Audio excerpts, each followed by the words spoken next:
三大债主体抛售美债，中国单月减持222亿，700多亿更是凭空蒸发，美元霸权正在遭遇最大冲击。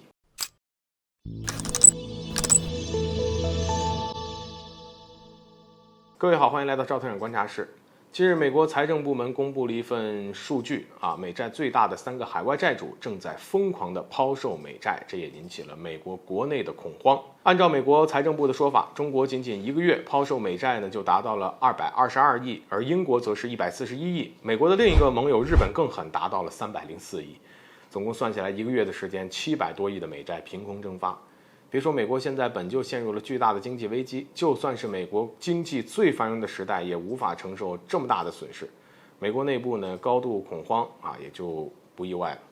而更令美国政府担忧的是，就算美国财政部向这3大海外债主释放了积极的合作信号，但是这3个债主并没有放弃减持美债的动作，甚至比此前有过之而无不及。当然会出现这种情况，完全是美国咎由自取。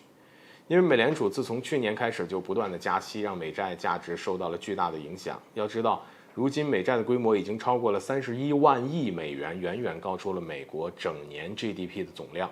这也就意味着持有美债的数量越多，所要承受的风险也就越大。任何一个国家都会把自己的利益放在第一位。所以就算美国亲密的盟友日本、英国都在全力减持美债，那就更不要说中国这个被美国视为敌人的国家了。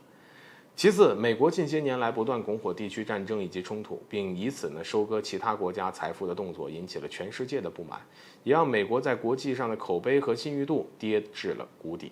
就连法国暴乱事件的背后可能都隐隐约约有美国的布局要知道，法国同样是美国的亲密盟友，所以现在任何国家都不敢保证在巨大利益面前，美国会不会向他们伸出贪婪之手。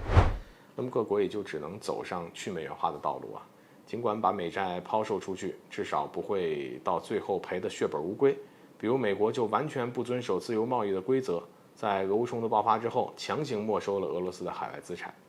而3大债主这样的举动呢，其实也给美国造成了巨大的灾难。根据最新的数据显示，美国政府的财政赤字已经达到了1.4万亿美元，比去年同期水平是高出了3倍。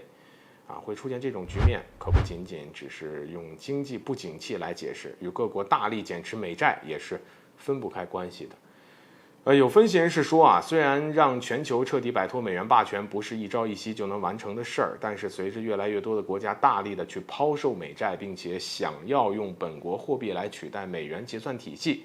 而就给全球货币体系多元化提供了新的一个思路。比如金砖国家以及上合组织就建议由中国牵头来创造一个新的贸易结算体系，来取代美元结算体系。而大量的欧洲国家以及非洲国家呢，也提出了类似的一个想法。而不客气地说，一旦这些地区或者组织完成了这样的构想，那么美元霸权就要被釜底抽薪，彻底失去它原有的作用。当然这个过程并不会很短，但是这种趋势如今已经无法阻挡。接下来呢，美国是要力挽狂澜，还是要顺应时代的发展，我们也是可以来看一看。好，本期节目就到这里，欢迎点赞转发，留下你的精彩评论。